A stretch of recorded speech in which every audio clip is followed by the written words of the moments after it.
नमस्कार सभी को, मैं अनिल बेनीवाल अवर्स एजुकेशन के इस प्लेटफॉर्म पर आप सभी का स्वागत करता हूं। तो प्रीवियस ईयर क्वेश्चन की जो सीरीज चल रही है जिसके अंदर हम इंडिया जीके, वर्ल्ड जीके और स्टैटिक जीके और प्लस में इंपॉर्टेंट करंट अफेयर जो भी बनते हैं वो सारे हम कवर कर रहे हैं। तो इस सीरीज को कंटिन्यू करते हैं। ये सारे के सारे क्वेश्चन आपके प्रीवियस ईयर क्वेश्चन बेस रहेंगे जो बार बार एग्जाम के अंदर आपके पूछे जाते हैं। शुरू करते हैं। देखिए, सबसे पहला क्वेश्चन आपके सामने, और उससे पहले मैं आपको बता दूं, अगर आप सीटी की तैयारी कर रहे हो तो उसके लिए लास्ट 24 घंटे यानी कि 24 घंटे आज के लिए जो फ्लैश सेल चल रही है जिसके ऊपर आपको 10% की बजाय 20% इसके अंदर डिस्काउंट जो है वो दिया जाएगा। तो यहाँ पर देखिए, आप सभी को पता है किसी भी एग्जाम की तैयारी करें उसके लिए मॉक टेस्ट बहुत इंपॉर्टेंट होते हैं।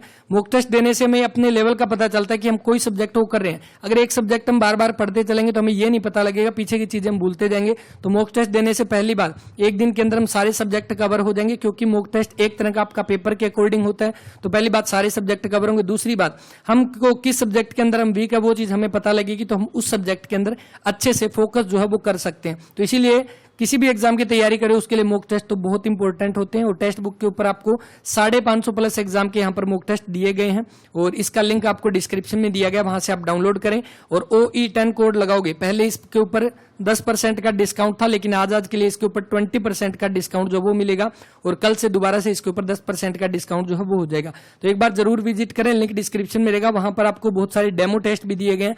तो एक बार डेमो टेस्ट भी आप लगाकर जरूर देख सकते हैं, अच्छे लेवल के टेस्ट यहाँ पर दिए गए हैं। ठीक है, तो लगाओ OE10 कोड और आपको सिर्फ 24 घंटे के लिए, मतलब आज सिर्फ 3 तारीख के लिए ऑफर रहेगा। अब देखो, शुरू करते हैं। देखो, आगरा किसके द्वारा स्थापित किया गया? आगरा की स्थापना आपसे पूछ ले किसके द्वारा की गई, तो पहली बात, आगरा की स्थापना होती कब है? 1504 ईस्वी के अंदर आगरा की स्थापना की जाती है। सिकंदर लोदी ने इसकी स्थापना की थी और सिकंदर लोदी ने आगरा को अपनी राजधानी जो है वो बनाया था। सिकंदर लोदी किस वंश का शासक था? लोदी वंश का, है ना। दिल्ली सल्तनत के ऊपर अगर आपसे पूछ ले कि सबसे लास्ट जो आपका वंश कौन सा था, लोदी वंश था, जो कब से 1451 से लेकर और 1526 तक ये दिल्ली सल्तनत पर रहा था। 1526 के अंदर कौन था? इब्राहिम लोदी था लास्ट इसका, इब्राहिम लोदी। और ये पानीपत के अंदर युद्ध स्थल पर मारा जाता है और ऐसा युद्ध स्थल पर मारा जाने वाला पहला दिल्ली का शासक बना था। और इब्राहिम लोदी का मकबरा पूछ ले कहां पर रहेगा? पानीपत के अंदर इसका मकबरा हो जाएगा। अब देखो, सिकंदर लोदी से एक जुड़ा हुआ क्वेश्चन पूछा गया था अभी हाल ही में, जो 24 तारीख को HCS का जो एग्जाम हुआ था उसके अंदर दिया गया था कि आपको मैच करना है कौन सा किसके साथ मैच होगा। सिकंदर लोदी के द्वारा कौन सा चलाया गया था? भूमि मापन का एक पैमाना चलाया गया था, भूमि मापन का, जिसको क्या बोलते हैं? गज बोलते हैं, गज या गज, या जिसको इसी के नाम पर इसका नाम भी रखा गया, गजे सिकंदरी या सिकंदरी गज जो है जिसका नाम रखा गया। ये किसके द्वारा? सिकंदर लोदी ने जो इसकी शुरुआत की थी। तो ये भी ध्यान रख लेना, HCS के पेपर तक ये क्वेश्चन पूछा गया था। आगरा की स्थापना, ये क्वेश्चन भी बहुत बार आ चुका है। देखो, उसके बाद शाहजहां की बात करें तो शाहजहां का आप सभी को पता है, इसने बहुत सारी चीजें बनाई थी। पहली बात, दिल्ली के अंदर इसने क्या क्या बनवाया था? एक लाल किला दिल्ली का बनवाया था इसने। दिल्ली की जामा मस्जिद किसने बनवाई थी? शाहजहां ने, जामा मस्जिद शाहजहां ने। वहीं पे आगरा के अंदर पूछ ले तो आगरा की जो पहली बात, जो मोती मस्जिद किसके द्वारा बनाई गई? शाहजहां के द्वारा। और आगरा के अंदर ताजमहल तो है ही इंपॉर्टेंट। उसके बाद अकबर की बात करें तो अकबर ने किसका निर्माण करवाया था? बुलंद दरवाजा बनाया था इसने। बुलंद दरवाजा कब बनाया था? जब इसने गुजरात जो जीत लिया था, यानी गुजरात जीत के उपलक्ष्य के अंदर अकबर ने बुलंद दरवाजे का निर्माण करवाया था। अलाउद्दीन खिलजी, खिलजी वंश की बात करें तो खिलजी वंश के अंदर जो सबसे जो मेन जो शासक रहा था वो अलाउद्दीन खिलजी रहा था और इसने बनाया था अलाई दरवाजा। अलाई दरवाजा इसी के नाम की तहत हो जाएगा ना, अलाउ यानी कि अलाउ से अलाई दरवाजा का निर्माण करवाया गया था अलाउद्दीन खिलजी के द्वारा। नेक्स्ट देखो, सलाल परियोजना जो है वो किस नदी पर है? तो सलाल परियोजना एक तरह की कौन सी विद्युत परियोजना है? ये जल विद्युत परियोजना हो जाएगी, क्योंकि नदी पर है तो ऑब्वियस सी बात है जल विद्युत परियोजना, जहां पर बिजली बनाई जाती है पानी से। किस नदी पर? चेनाब नदी पर हो जाएगा ऑप्शन नंबर बी। और किस आपके कहां पर पड़ता है ये जो आपकी सलाल परियोजना? जम्मू कश्मीर के अंदर। जम्मू कश्मीर के अंदर सलाल विद्युत परियोजना किस नदी पर? चेनाब नदी पर जो है ये हो जाएगा। झेलम नदी इंपॉर्टेंट है। देखो, झेलम नदी के बारे में जो क्वेश्चन पूछा जाता है, पहली बात, इसका पुराना नाम वितत्सा जो है पुराना नाम हो जाएगा इसका। दूसरी बात, झेलम नदी के किनारे एक युद्ध होता है जिसको बोला जाता है हाइडेस पीस का युद्ध। हाइडेस पीस का युद्ध जो है वो हो जाएगा किस नदी के किनारे? झेलम नदी के किनारे। और किसके बीच में हुआ था? सिकंदर के बीच में। सिकंदर और किसके बीच में? पंजाब का राजा होता था, राजा पोरस, उन दोनों के बीच में ये युद्ध हुआ था। राजा पोरस। झेलम नदी के किनारे, जिसको हाइडेस्पीस का युद्ध आपका बोला जाता है, झेलम नदी।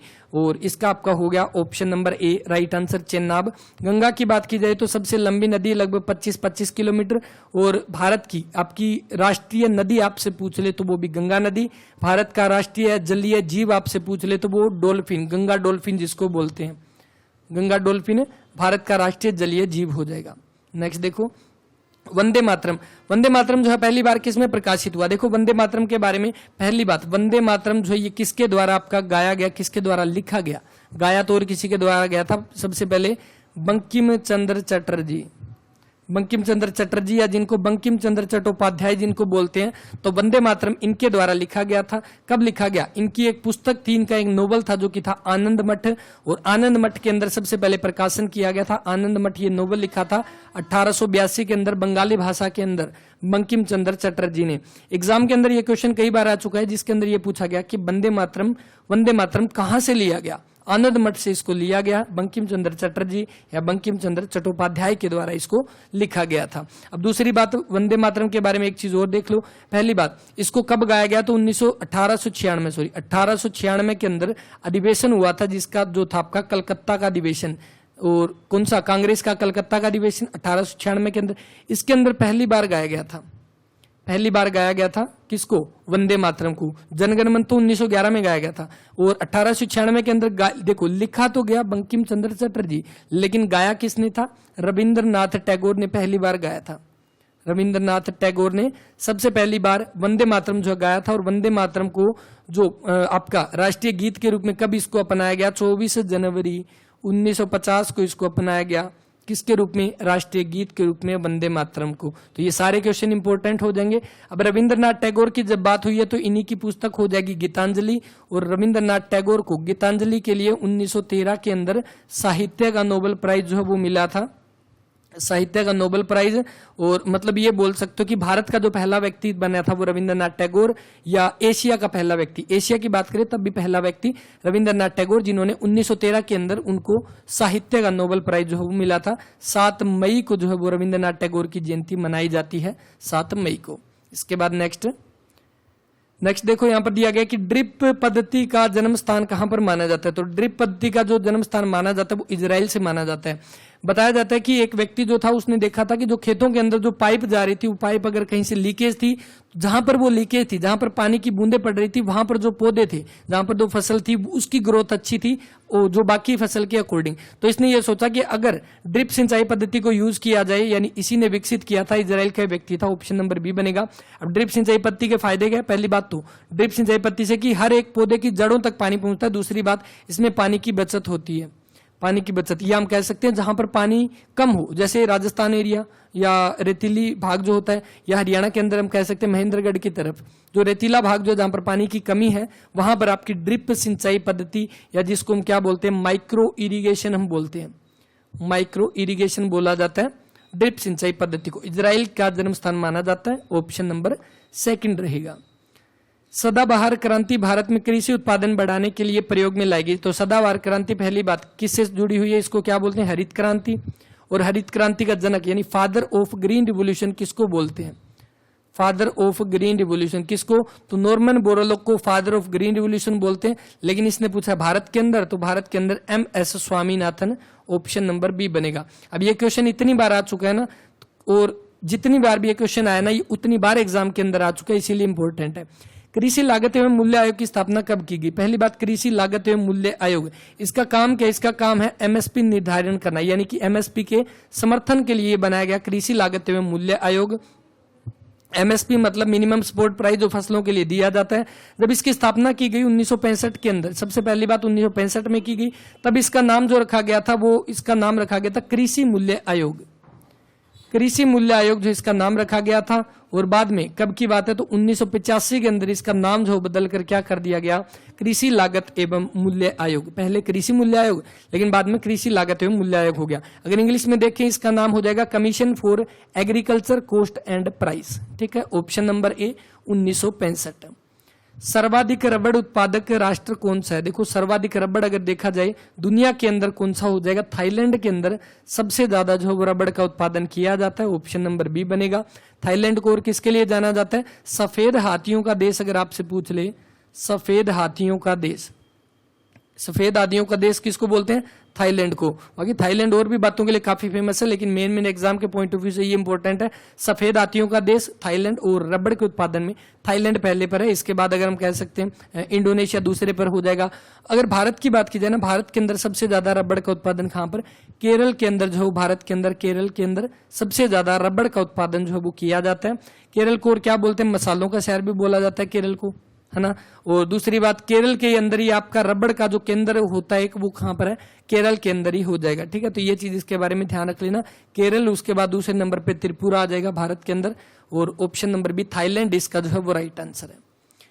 सरदार सरोवर परियोजना कहां पर है? तो सरदार सरोवर परियोजना आप सभी को पता है। पहली बात, एचएस का जो अभी एग्जाम हुआ था उसके अंदर ये क्वेश्चन पूछा गया था, जिसमें आपको डैम दिए गए थे और डैम आपको मैच करने थे, कौन सा डैम किस नदी पर है, कौन सा बांध किस नदी पर है। वहां पर आपको सरदार सरोवर बांध भी दिया गया था। सरदार सरोवर बांध किस नदी पर है? नर्मदा नदी पर है, ठीक है। और नर्मदा नदी पर है मतलब कि परियोजना भी जो आपकी नर्मदा नदी पर हो जाएगी। कहां पर? गुजरात के अंदर, ऑप्शन नंबर सी। और इसी नर्मदा नदी के किनारे पर आपका बना हुआ है कौन सा? Statue of unity. Statue of unity जो दुनिया की सबसे ऊंची इमारत, आपकी सबसे ऊंची प्रतिमा जो आपकी बनाएगी, इमारत तो क्या प्रतिमा, मूर्ति बनाएगी, जिसकी ऊंचाई लगभग 182 मीटर ऊंचाई हो जाएगी। स्टैच्यू ऑफ यूनिटी किसकी मूर्ति है? ये किसकी हो जाएगी? सरदार वल्लभ भाई पटेल की, सरदार वल्लभ भाई पटेल की। और सरदार वल्लभ भाई पटेल की क्योंकि यूनिटी से जुड़े हुए, एकता से जुड़े हुए, इसीलिए सरदार वल्लभ भाई पटेल को क्या बोलते हैं? बिस्मार्क ऑफ इंडिया बोला जाता है, इंडिया, बिस्मार्क ऑफ इंडिया। और इन्हीं की याद में 31 अक्टूबर को कौन सा दिन मनाते हैं? यूनिटी डे, यानी कि एकता दिवस मनाया जाता है सरदार वल्लभ भाई पटेल की याद में 31 अक्टूबर। गुजरात इसका right answer, option number 3। Next, India divided पुस्तक जो किसके द्वारा लिखी गई? तो इंडिया डिवाइडेड पुस्तक लिखी गई किसके द्वारा? राजेंद्र प्रसाद के द्वारा, ऑप्शन नंबर 3 जो इसका वो राइट आंसर। और राजेंद्र प्रसाद के बारे में आपके बहुत सारे क्वेश्चन बनते हैं। देखो अभी इनकी बात करते हैं एक बार। राजेंद्र प्रसाद प्रथम आपके राष्ट्रपति कौन बने थे? प्रथम राष्ट्रपति बने थे राजेंद्र प्रसाद। दूसरी बात, सर्वाधिक समय तक, सबसे ज्यादा समय तक जो रहे थे वो भी कौन रहे थे?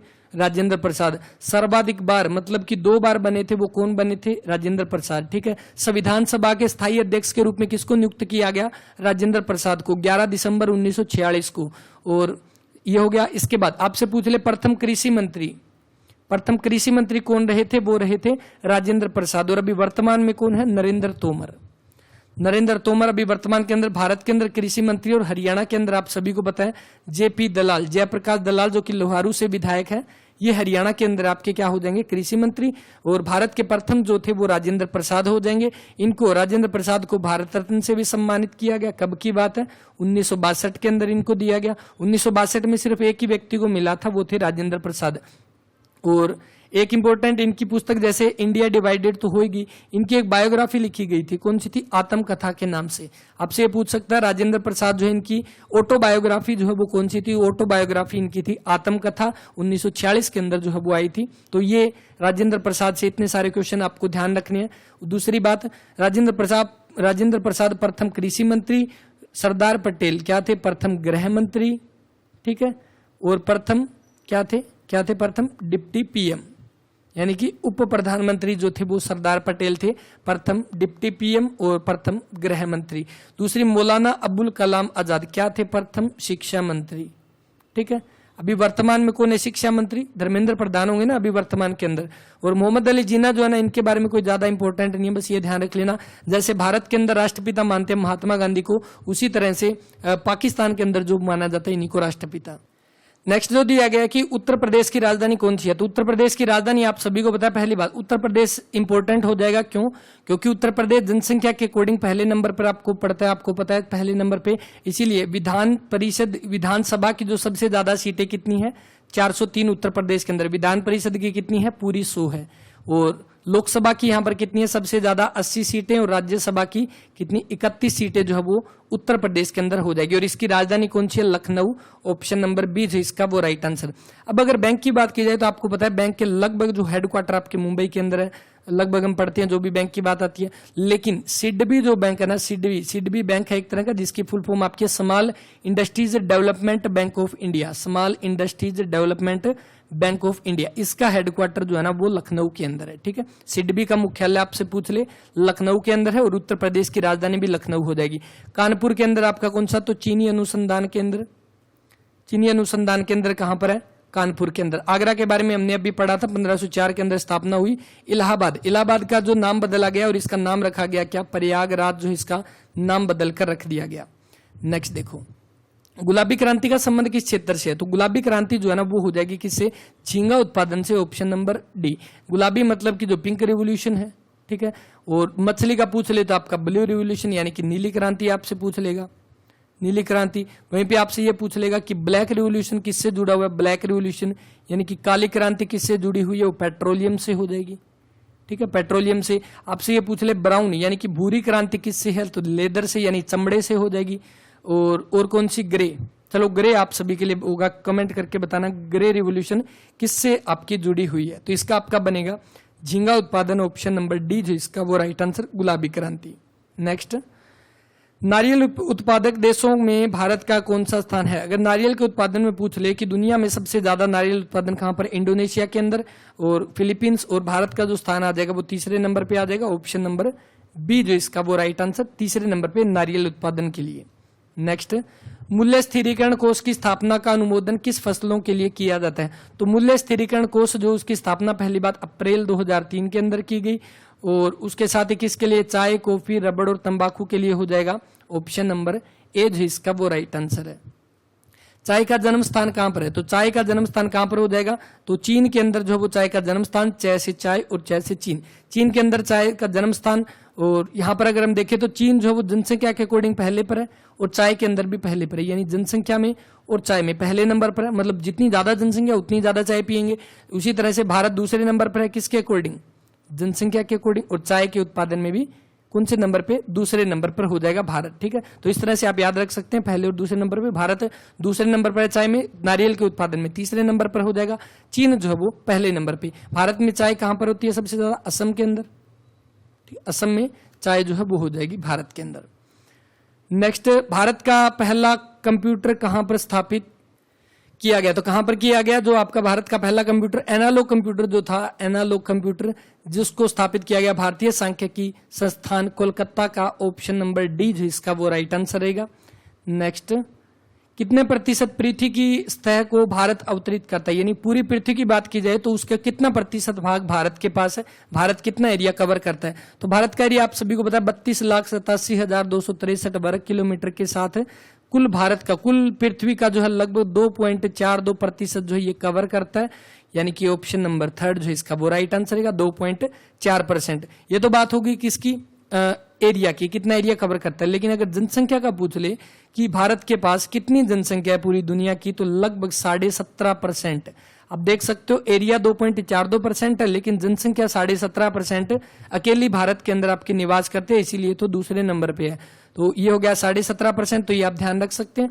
और वहीं पे एरिया वाइज अगर आपसे पूछ ले, जैसे एरिया 2.4% है, तो एरिया वाइज भारत की जो रैंक है वो 7वीं रैंक है, लेकिन जनसंख्या के अकॉर्डिंग भारत कौन से नंबर पर? दूसरे नंबर पर हो जाएगा। ठीक है, आगे देखो। नेक्स्ट, भारत के संविधान के मूलभूत कर्तव्य निहित है। तो मूलभूत कर्तव्य, मौलिक कर्तव्य पहली बात कब जोड़े गए? 42वें संविधान संशोधन 1976 के तहत। इसी को हम क्या, ये संविधान संशोधन हुआ था, इसी को लघु संविधान या मिनी कॉन्स्टिट्यूशन बोला जाता है इसको। इस संविधान संशोधन के अंतर्गत क्या था? आपकी सरदार स्वर्ण सिंह समिति जो थी, स्वर्ण सिंह समिति, इसी समिति की सिफारिश पर मौलिक कर्तव्य जो उनको जोड़ा गया था। और जब जोड़े गए थे ना, आपसे 2 क्वेश्चन बन सकते हैं यहाँ पे। पहली बात, मूल संविधान के अंदर कितने? तो मूल संविधान के अंदर 10 थे। ठीक है, और अभी कितने? अभी आपके 11 हो जाएंगे। तो मतलब एक बाद में जोड़ा गया। तो कब जोड़ा गया? 11वां जो मौलिक कर्तव्य जोड़ा गया था वो जोड़ा गया था 86वां संविधान संशोधन जो हुआ था 2002 का शिक्षा से जुड़ा हुआ वो जोड़ा गया 2002 के अंदर। और अभी वर्तमान में टोटल कितने 12 जो है वो हो जाएंगे मौलिक कर्तव्य। अनुसूचियां आपसे पूछ ले कितनी हो जाएगी, 12 अनुसूचियां अभी वर्तमान के अंदर, लेकिन जो मूल संविधान था उसके अंदर कितनी थी, 8 थी, बाद में 4 जो है और जोड़ी गई, टोटल हो गई अभी 12। नेक्स्ट, किस देश ने पहला T20 क्रिकेट विश्व कप जो है वो जीता था? इंपॉर्टेंट क्वेश्चन बनेगा। देखो अगर पूछ ले पहला क्रिकेट T20 कब खेला गया, तो कब खेला गया पहला, यहां पे करते हैं, पहला कब खेला गया तो 2007 के अंदर जो है कि T20 वर्ल्ड कप की शुरुआत होती है। पहला जो मैच हुआ था वो कहां पर हुआ था, साउथ अफ्रीका के अंदर। ठीक है, किसके बीच में हुआ था फाइनल, बिल्कुल इंडिया और पाकिस्तान के बीच में पहला फाइनल हुआ था 2007 का जो वर्ल्ड कप था। कौन जीता, ऑब्वियस सी बात आप बता सकते हो भारत ही जीतेगा दोनों में। ऑप्शन नंबर ए जो है भारत इसका राइट आंसर रहेगा। और कितने रन से जीता था, 5 रन से भारत इसके अंदर जीता था। और इसमें प्लेयर ऑफ द मैच किसको दिया गया, तो प्लेयर ऑफ द मैच जो है वो दिया गया किसको, इरफान पठान को।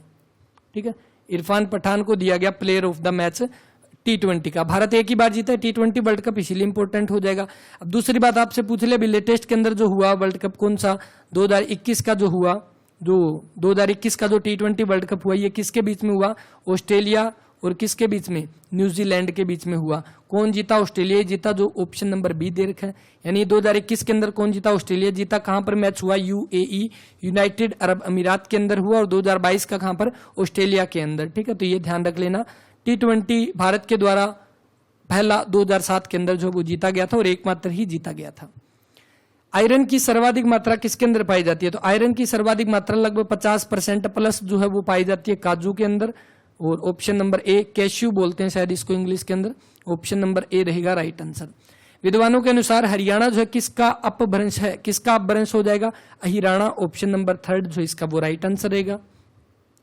नेक्स्ट, अस्थल बोहर। अस्थल बोहर पेंटिंग की शैली क्या है, तो अस्थल बोहर कहां पे पड़ता है, पहली बार रोहतक के अंदर हो जाएगा।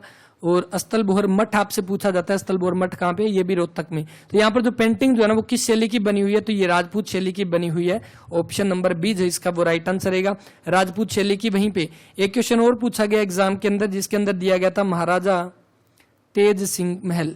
पहली बात बताओ, महाराजा तेज सिंह महल जो है वो है कहां पे, तो महाराजा तेज सिंह महल जो है ना, इसकी जो शैली जो है, यानी यहाँ पर जो पेंटिंग बनाएगी वो किस शैली की है, ये भी राजपूत शैली की हो जाएगी। ठीक है, अब देखो कहां पर है महाराजा तेज सिंह महल, ये मीरपुर के अंदर, मीरपुर माने रेवाड़ी के अंदर। और इसी मीरपुर के अंदर आपका इंदिरा गांधी यूनिवर्सिटी भी है।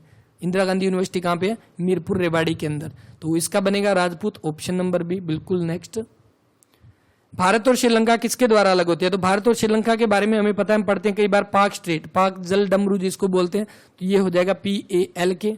ठीक है, इसमें ल जो है वो साइलेंट हो जाएगा। तो पाक जल स्टेट, पाक जो आपका स्टेट जो है ये भारत और श्रीलंका को अलग करता है, लेकिन मन्नार की खाड़ी भी भारत और श्रीलंका के बीच में है। तो इसलिए कौन सा बनेगा, ऑप्शन नंबर सी जो इसका आपका वो राइट आंसर रहेगा। अब एक क्वेश्चन और पूछा जा सकता है, देखो आपको पता है एक बंगाल की खाड़ी है, मन्नार की खाड़ी, जो यहाँ पर दे रखा है मन्नार की खाड़ी, और दूसरी कौन सी, बंगाल की खाड़ी। तो मन्नार की खाड़ी और बंगाल की खाड़ी को कौन जोड़ता है, तो इनको जोड़ता है कौन, पाक जल स्टेट, पाक जो स्टेट जो दे रखा है ये इन दोनों को जोड़ता है। ठीक है, तो ये भी ध्यान रख लेना। और भारत और श्रीलंका मन्नार की खाड़ी और पाक स्टेट दोनों के द्वारा ये अलग होते हैं, ऑप्शन नंबर 3 जो है इसका वो राइट आंसर है।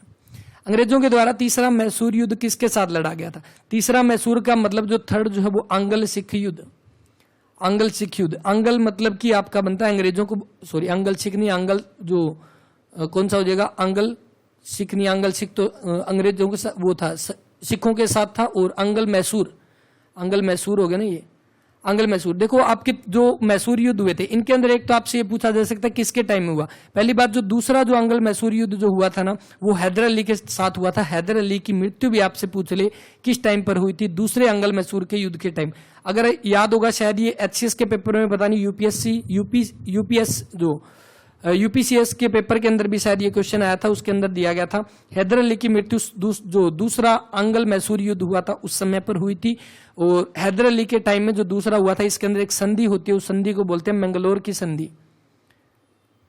ठीक है, मैंगलोर की संधि आपसे पूछेगा मैंगलोर की संधि किस आंग्ल मैसूर युद्ध के टाइम पर हुई, सेकंड के अंदर। जो अब हैदर अली की तो मृत्यु होगी सेकंड के अंदर, अब उसके बाद कौन आएगा, उसी का बेटा, उसी का उत्तराधिकारी, जो कि बनेगा टीपू सुल्तान। अब टीपू सुल्तान था तीसरे के टाइम पर, ठीक है, टीपू सुल्तान। अब दूसरे के अंदर तो हुई मंगलोर की संधि, लेकिन जब तीसरा आंग्ल मैसूर युद्ध हुआ उस समय कौन सी संधि हुई, श्रीरंगपट्टम की संधि। श्रीरंगपट्टम की संधि जो है वो हुई किस टाइम में, टीपू सुल्तान के टाइम में, ठीक है। और टीपू सुल्तान को क्या बोला जाता, मैसूर का शेर, ठीक है, ये इसको बोला जाता है लाइन ऑफ मैसूर या मैसूर का शेर टीपू सुल्तान को बोला जाता है, ठीक है। इसमें आपको ध्यान रखना है दूसरे आंग्ल मैसूर युद्ध के टाइम पर हैदर अली था, हैदर अली की मृत्यु भी पूछ ले, दूसरे आंग्ल मैसूर युद्ध के समय पर होती है, इस समय पर मंगलोर की संधि होती है, और बाद में नेक्स्ट जो आया टीपू सुल्तान, इसी का बेटा, और ये इसके समय पर श्रीरंगपट्टम की संधि जो है वो हुई थी। तो ये इसके बारे में आप ध्यान रख सकते हैं, ठीक है। तो इस क्लास के अंदर इतने क्वेश्चन करेंगे। नेक्स्ट क्वेश्चन देख लेते हैं कौन सा। चलो ये क्वेश्चन आप सभी के लिए, लोकसभा के पहले अध्यक्ष जो है वो कौन थे, कमेंट करके बताना।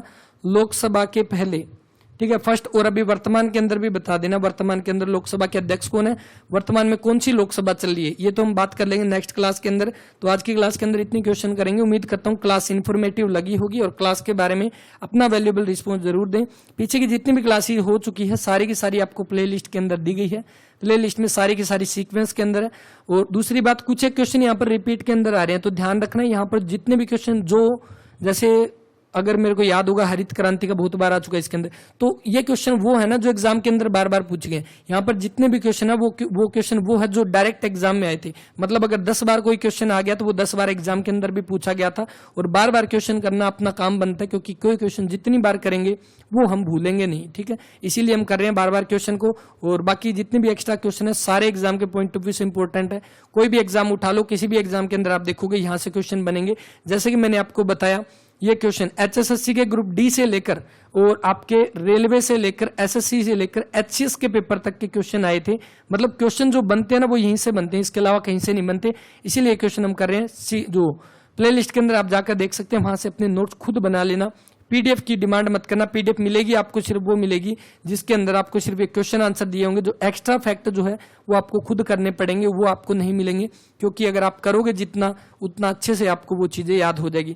पीडीएफ जैसे कि मैं आपको बता दूं, हरियाणा की 6 मंथ की करंट अफेयर की पीडीएफ तैयार हो चुकी है, ठीक है, वो आप ले सकते हैं टेलीग्राम से, टेलीग्राम का लिंक डिस्क्रिप्शन में है, या जाकर अवर्स एजुकेशन के नाम से आप सर्च कर सकते हैं, तो आप वहां से हरियाणा के 6 महीने की करंट अफेयर बिल्कुल लेटेस्ट डाटा 100% ट्विटर बेस्ड आपका ऑफिशियल डाटा रहेगा। जितने भी ट्वीट किए गए थे सीएमओ के द्वारा, हरियाणा के खेल मंत्री संदीप सिंह के द्वारा, कृषि मंत्री जेपी दलाल के द्वारा, या अनिल विज जो आपके गृह मंत्री, किसी के द्वारा किए गए थे, सारे के सारे आपके ऑफिशियल क्वेश्चन उसके अंदर दिए गए। खेलो इंडिया यूथ गेम्स जो अभी हुआ था उसके अंदर, मतलब कि सारे अच्छे तरीके से कवर किए। पीडीएफ आप जरूर ले सकते हैं टेलीग्राम चैनल से। इस वीडियो के अंदर इतना ही, मिलते हैं नेक्स्ट वीडियो में, तब तक के लिए पढ़ते रहें, अपना ख्याल रखें, धन्यवाद।